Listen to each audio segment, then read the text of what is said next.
गांव की जिठानी की खुशबू, शहरी देवरानी की बदबू वाली रसोई। हमेशा की तरह आज भी सुमन आंगन में डली खाट पर खड़े मसाले फैला देती है और फिर एक छोटी सी ओखली लाकर आंगन में ही बैठकर कुछ मसाले कूटने लगती है।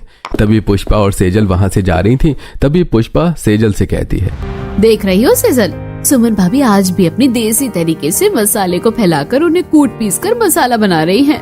पुष्पा, सुमन भाभी बहुत ही मेहनती है। रसोई में खाना बनाती है तो उसकी खुशबू पड़ोस तक फैलती है। वे दोनों बातें करते हुए वहां से चली जाती हैं। इधर सुमन मसाले एक डिब्बे में भर लेती है। तभी सुमन की सास वहां आती है और कहती है, सुमन बहू, अरे मसाले कुट पीस गए तो अब रसोई में जाकर सभी के लिए खाना बना ले, भूख लग रही है। हाँ माँ जी, मेरा काम हो ही गया है, बस मैं जा ही रही हूँ। ऐसा कहकर सुमन रसोई में जाती है और रसोई को साफ देखकर वो मन में सोचती है, रसोई को तो मैं रात को ही साफ कर देती हूँ। अब बस मुझे जल्दी से नाश्ते में आलू के पराठे और गोभी की सब्जी, रोटी और रायता बनाना है। ऐसा सोचकर सुमन जल्दी से आलू उबालने के लिए रख देती है और दूसरी तरफ आलू गोभी काटकर सब्जी में तड़का लगा देती है और दही का रायता बनाकर भी रख देती है। लास्ट में वो रोटियां बनाती है और गर्मा गर्म खाना सभी को परोस देती है। सभी लोग खाना खाने लगते हैं। तब सुमन के ससुर कहते हैं, अरे बहू, सचमुच तुम खाना बहुत ही स्वादिष्ट बनाती हो। अरे जब से तुम आई हो तब से तो मेरा वेट ही बढ़ गया है। हाँ, बहुत अच्छे बने हैं। मुझे एक पराठा और दे दो और हाँ, थोड़ा रायता भी दे दो। अरे खाना क्यों नहीं अच्छा बनेगा? मेरी बहू देसी तरीके से मसाले को कूट पीस कर बनाती है, फिर उन मसाले को डालकर बहुत ही मन लगाकर खाना बनाती है। अपनी तारीफ सुनकर सुमन बहुत खुश हो जाती है। सभी लोग खाना खाकर अपने अपने काम में लग जाते हैं। तभी सुमन रसोई में आती है और सारे बर्तन साफ करती है और तुरंत ही वो गैस भी पोंछती है और रसोई में पोछा लगाने लगती है। पड़ोसन शिल्पा मोहिनी के पास आती है और कहती है, मोहिनी चाची, हमारे घर चाय पत्ती खत्म हो गई है, थोड़ी सी चाय पत्ती चाहिए थी। हाँ हाँ शिल्पा बहू, तुम जाकर सुमन से ले आओ। शिल्पा रसोई में जाती है तो देखती है कि सुमन रसोई में पोछा लगा चुकी थी। सुमन की रसोई बिल्कुल साफ सुथरी थी। ये देखकर शिल्पा अपने मन में सोचती है, सुमन भाभी की रसोई कितनी साफ सुथरी रहती है।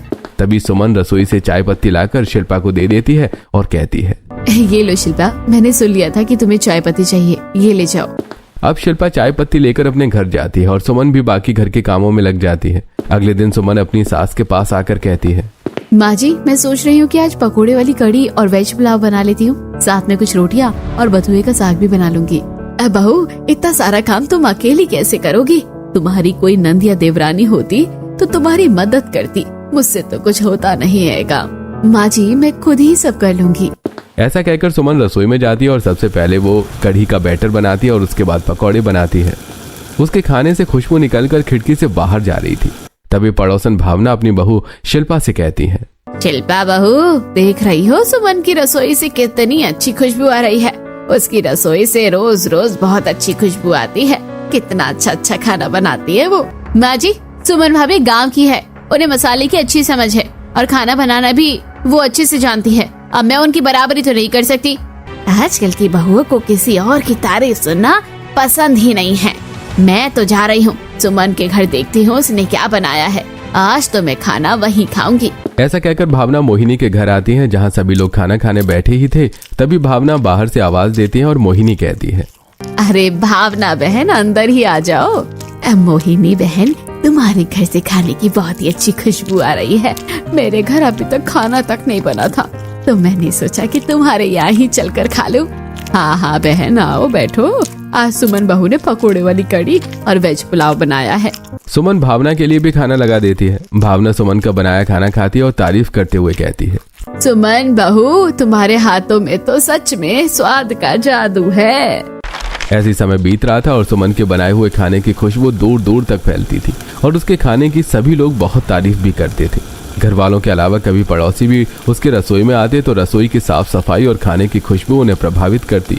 एक दिन पंडित जी घर आते हैं और मोहिनी को कुछ लड़कियों की फोटो दिखाते हुए कहते हैं, अरे देख लीजिए मोहिनी जी, मैंने किशोर के लिए अच्छी लड़कियों की फोटो आपके सामने रख दी है। आप इनमें से जो लड़की पसंद करेंगी मैं उससे किशोर की बात चलाऊंगा। वो दोनों बातें कर ही रहे थे कि तभी किशोर भी वहां आ जाता है। मोहिनी किशोर को एक फोटो दिखाते हुए कहती है, किशोर बेटा, ये लड़की कैसी है? मुझे तो तेरे लिए ये लड़की बहुत ही अच्छी लग रही है। हमारे ही शहर की लड़की है ये। अरे माँ, ये तो नीलम है, मेरे साथ मेरी ही कॉलेज में पढ़ती थी। अरे बहुत अच्छी लड़की है और पढ़ाई में तो ये कॉलेज में टॉप किया करती थी। हमारी समस्या ही हल हो गई है पंडित जी। इसी लड़की से मेरे बेटे किशोर का रिश्ता करवा दीजिए। पंडित जी के बोलने पर सभी लोग नीलम को देखने जाते हैं। नीलम एक सुंदर सा सूट पहने सभी के लिए चाय लेकर आती है। सभी लोगों को नीलम बहुत पसंद आती है। जब नीलम किशोर को देखती है तो वो भी चौंक जाती है और इस तरह किशोर और नीलम का रिश्ता पक्का हो जाता है। कुछ दिनों के अंदर दोनों की शादी हो जाती है और नीलम दुल्हन बनकर किशोर के घर आ जाती है। गृह प्रवेश के बाद नीलम की सास उससे कहती है, नीलम बेटा, आज तक मेरी एक ही बहू थी और वो अकेले ही सारा घर संभालती थी, लेकिन आज के बाद मेरी 2 बहुएं हैं। अब तुम्हें अपनी जेठानी के साथ मिलकर घर संभालना है। अरे भाग्यवान, अभी अभी तो बहू आई है और तुमने अभी से उसे घर संभालने को कह दिया। अरे अभी उसे आराम तो करने दो। बहू, अपने कमरे में जाओ और आराम करो। नीलम अपने कमरे में चली जाती है। उसके बाद किशोर से कहती है, किशोर, हम दोनों कॉलेज की फ्रेंड हैं। मैंने तो कभी सपने में भी नहीं सोचा था कि मेरी शादी तुमसे हो जाएगी। अरे यार, सोचा तो मैंने भी नहीं था। इसलिए तो कहते हैं कि शादी विवाह संजोग की बात होती है।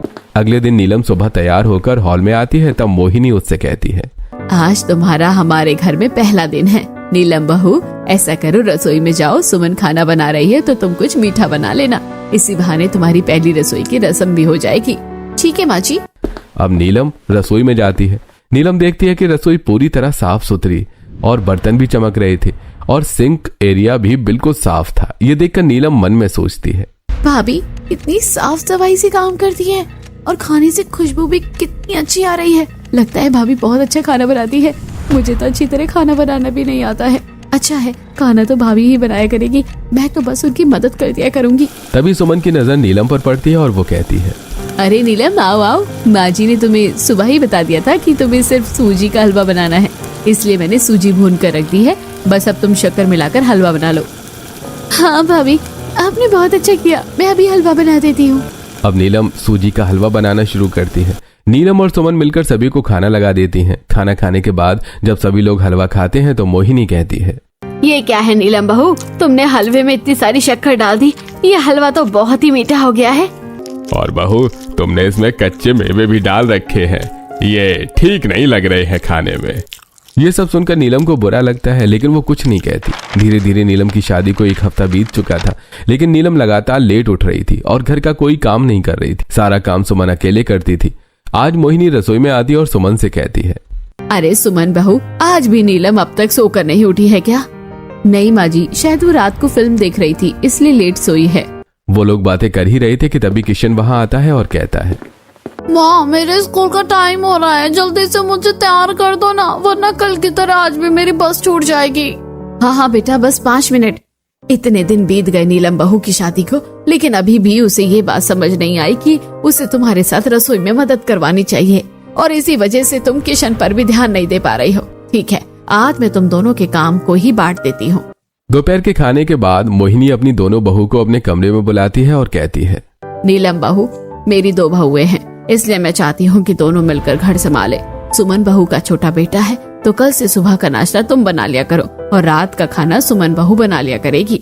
ये सुनकर नीलम के होश उड़ जाते हैं। वो कहती है, माँ जी, इसकी क्या जरूरत है, मैं तो सुमन भाभी के साथ मदद करवा लेती हूँ। नहीं नीलम बहू, तुम्हें मदद नहीं करनी है, तुम्हें सुबह का पूरा नाश्ता बनाना है। मैं चाहती हूँ कि दोनों अपनी अपनी जिम्मेदारी बखूबी निभाए, इसलिए काम बांटना जरूरी था। अब नीलम हाँ कह देती है। अगले दिन नीलम सुबह अलार्म लगाती है और अपने आप से कहती है, हे भगवान, आज से मुझे ये सुबह का सारा नाश्ता खुद ही अकेले बनाना है। चल नीलम, तैयार हो जा, बनाना तो तुझे पड़ेगा ही, ये तेरा मायका नहीं बल्कि ससुराल है। ऐसा सोचकर नीलम तैयार होकर रसोई में पहुंचती है। वो देखती है कि रसोई में ब्रेड रखी हुई है। नीलम अपने मन में सोचती है, ऐसा करती हूँ कि इन ब्रेड से ब्रेड पकोड़े बना देती हूँ। यही सोचकर नीलम बेसन फेंटती है, फिर ब्रेड को बेसन में डुबाकर उसके पकौड़े बनाती है। लेकिन पकौड़े बनने के साथ साथ घर में एक अजीब सी गंध फैलने लगती है। तभी हॉल में बैठा रितेश मोहिनी से कहता है, अरे मोहिनी, आज ये रसोई से अजीब सी गंध क्यों आ रही है? सुमन बहू के खाना बनाते समय आज से पहले तो ऐसी गंध कभी नहीं आई।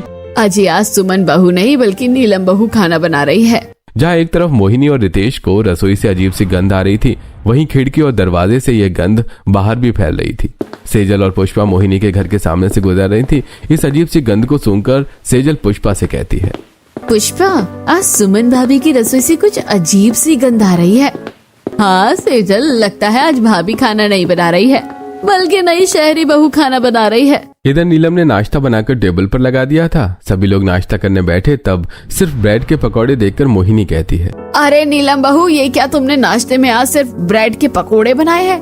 माँ जी, आज मेरा पहला दिन था तो मैंने यही बना लिया है। मैं कल से कुछ और चीजें भी बनाऊंगी। अब सभी लोग ब्रेड पकौड़े खाते हैं, लेकिन ब्रेड पकौड़े खाना शुरू करते ही उन्हें पता चलता है कि बेसन जला हुआ है और ब्रेड पकौड़े में नमक और मिर्च का पता ही नहीं चल रहा है। तभी अमर कहता है, माँ, ये बेसन तो काफी जल गया है और इसमें अजीब सी गंध आ रही है। मैं तो ये ब्रेड पकौड़ा नहीं खा पाऊंगा, आज मैं बाहर ही कुछ नाश्ता कर लूंगा। ऐसा कहकर अमर टेबल से उठकर चला जाता है। तब किशोर कहता है, भैया सही कह रहे हैं, इन ब्रेड पकौड़ों से जले हुए बेसन की बदबू आ रही है। मैं ये नाश्ता नहीं कर सकता, मैं बाहर से ही कुछ लेकर खा लूंगा। वैसे नीलम सुमन भाभी बहुत अच्छा खाना बनाती हैं, अगर तुम चाहो तो भाभी से भी खाना बनाना सीख सकती हो।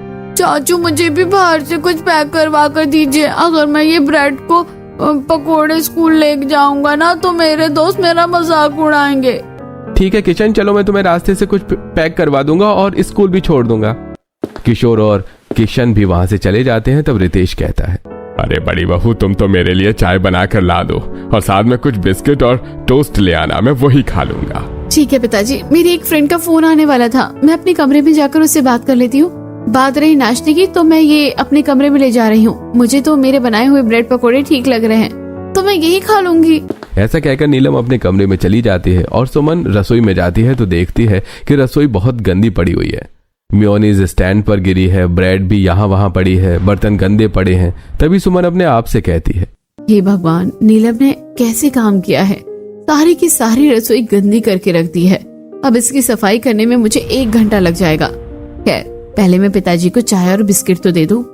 अब सुमन चाय बनाती है और चाय और बिस्किट लेकर जाकर अपने ससुर को दे देती है और फिर वापस रसोई में आकर साफ सफाई करने लगती है। तभी मोहिनी वहां आ जाती है और रसोई को इतना गंदा देखकर कहती है, अरे ये क्या सुमन बहू, नीलम बहू ने रसोई इतनी गंदी की है, तुम रहने दो, वही साफ करेगी ये सब।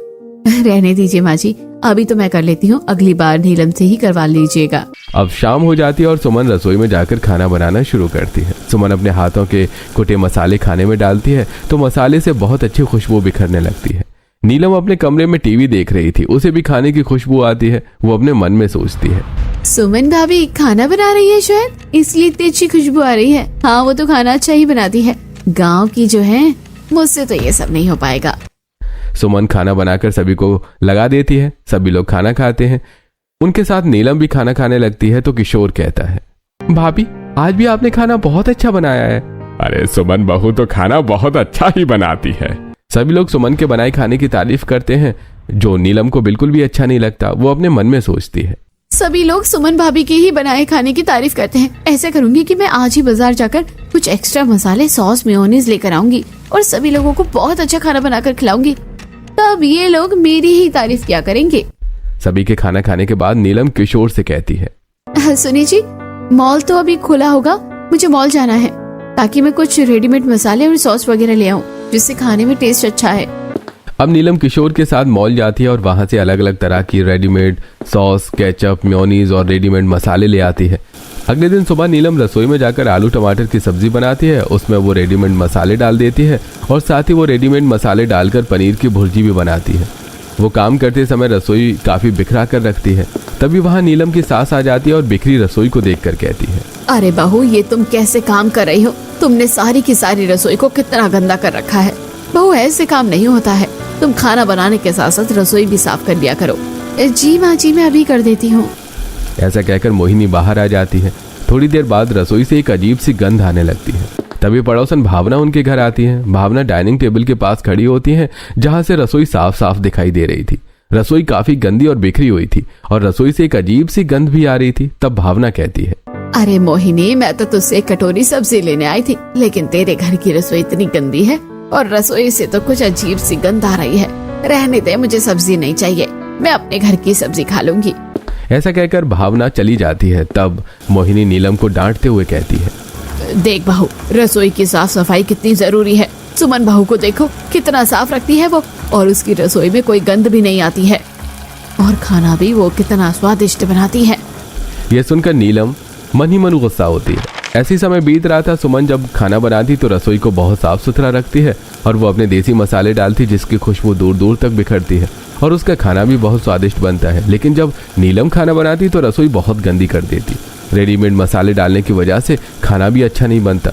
इन सब बातों से मोहिनी बहुत ज्यादा परेशान हो जाती। एक दिन सुमन को तेज बुखार होता है। मोहिनी को पता चलता है तो मोहिनी नीलम के कमरे में आती है और कहती है, नीलम बहू, सुमन को तेज बुखार है इसलिए वो काम नहीं कर पाएगी, तो जब तक उसका बुखार ठीक नहीं हो जाता तब तक तुम रसोई संभाल लेना। ठीक है, मैं देख लूंगी। शाम को नीलम रसोई में जाती है और दाल चावल आलू गोभी की सब्जी और रोटी बना लेती है। साथ ही वो रसोई को बहुत ही गंदा भी कर देती है। फिर वो सभी को खाना लगा देती है। खाना खाते हुए मोहिनी कहती है, नीलम बहू, खाना खिलाने के बाद तुम रसोई को गंदा मत छोड़ना। जब सुमन बहू की तबीयत खराब नहीं थी तो तुम रसोई गंदा छोड़ भी देती थी तो वो साफ कर लेती थी, लेकिन अभी तो उसकी तबीयत खराब है इसलिए तुम खुद ही रसोई को अच्छी तरह साफ कर लेना। ठीक है माँ जी, मैं कर लूंगी, आप बिल्कुल भी चिंता मत करो। माँ, मैं सुमन का खाना कमरे में ही ले जाता हूँ, उसे भी खाना खिला दूंगा और मैं खुद भी खा लूंगा। वैसे पापा, आज मेरा टिफिन कौन पैक करेगा? बेटा, तेरी चाची। अमर खाना लेकर अपने कमरे में चला जाता है तो वहीं नीलम रसोई में जाती है और किशन का टिफिन पैक करके उसे लाकर देती है।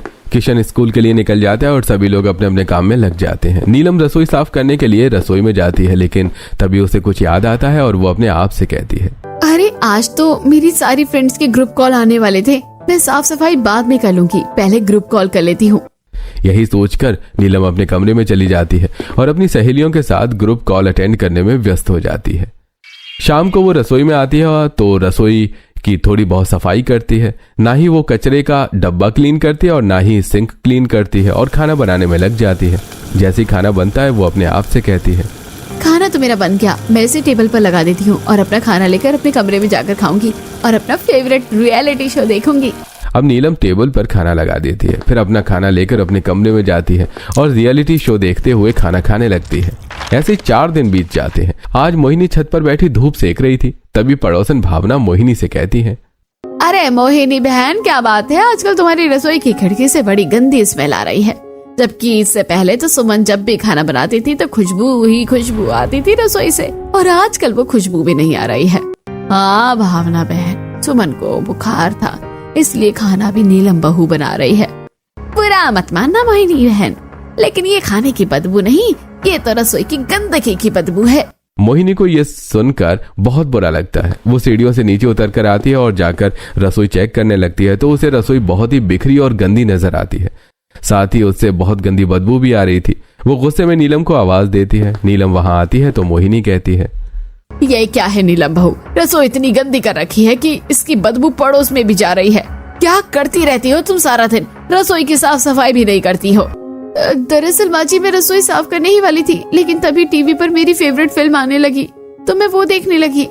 तुम्हारे पास हर दिन का नया बहाना होता है। सुमन बहू ने आज तक रसोई इतनी गंदी कभी नहीं छोड़ी। मोहिनी नीलम को डांट ही रही थी कि तभी सुमन वहां आ जाती है और रसोई को देखकर अपनी सास से कहती है, माँ जी, आप परेशान क्यों होती है, मेरा बुखार ठीक हो गया है।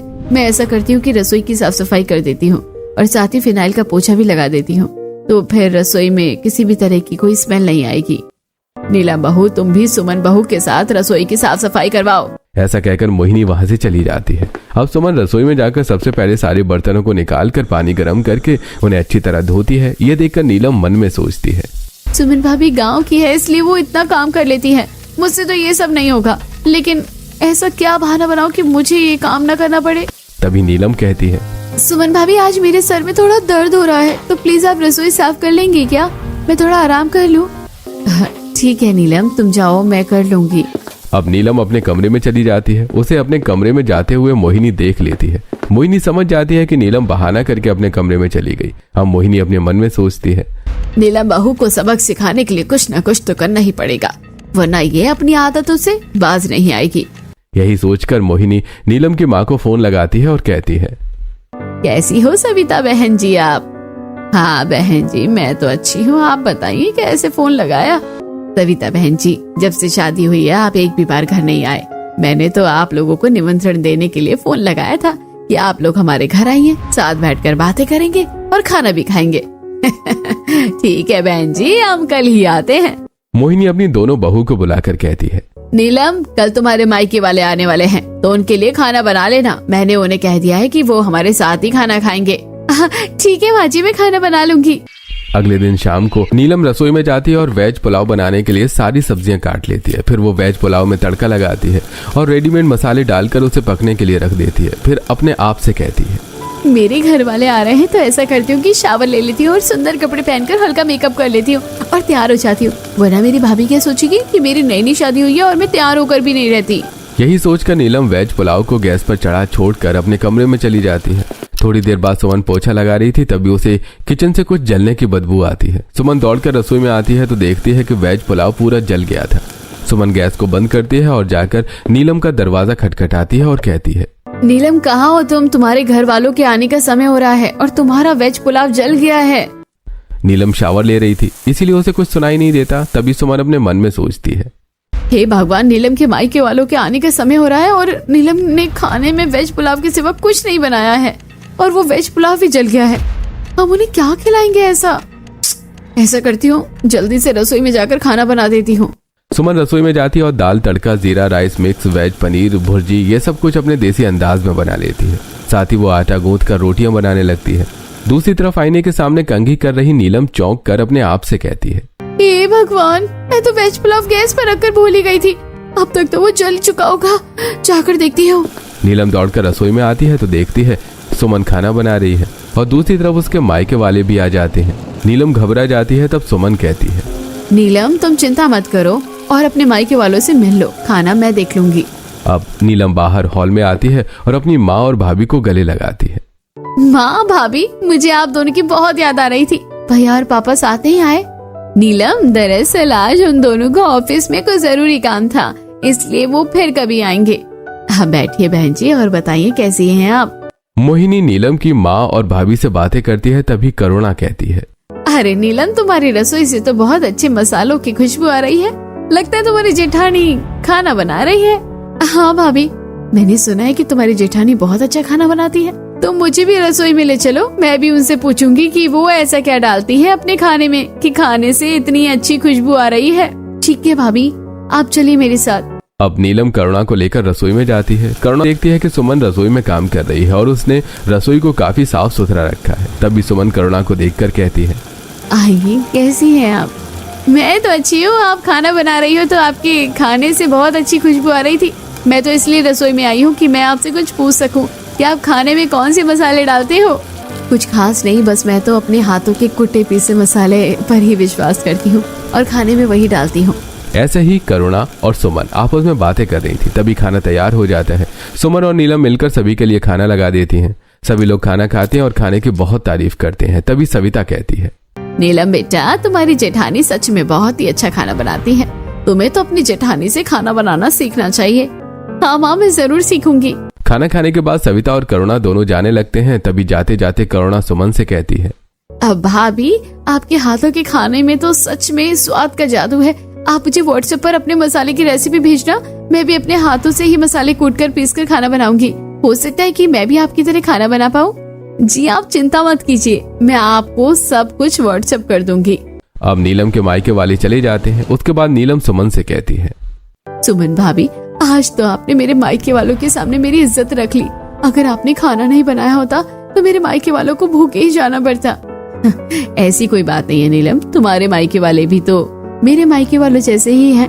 भाभी, मैं हमेशा आपको गांव की गंवार और खुद को शहर की मॉडर्न समझती रही, लेकिन आज पता चला कि खाना बनाने के मसाले में और रसोई के काम के मामले में मैं तो गंवार हूँ। इसलिए आज के बाद आप मुझे रसोई की साफ सफाई और खाना बनाना सिखा देना। खास तौर से आप अपने मसाले बनाने का तरीका भी बताना। तुम मेरी छोटी बहन जैसी हो, मैं तुम्हें सब सिखा दूंगी। दोनों बहुओं की बातें सुनकर मोहिनी के साथ साथ घर के बाकी लोग भी बहुत खुश हो जाते हैं। अगले दिन से नीलम सुमन से खाना बनाना भी सीखती है और रसोई की साफ सफाई भी सीखती है। इस तरह दोनों देवरानी जेठानी मिलकर रहने लगती हैं और मोहिनी अपनी दोनों बहुओं के साथ बहुत खुश रहने लगती है।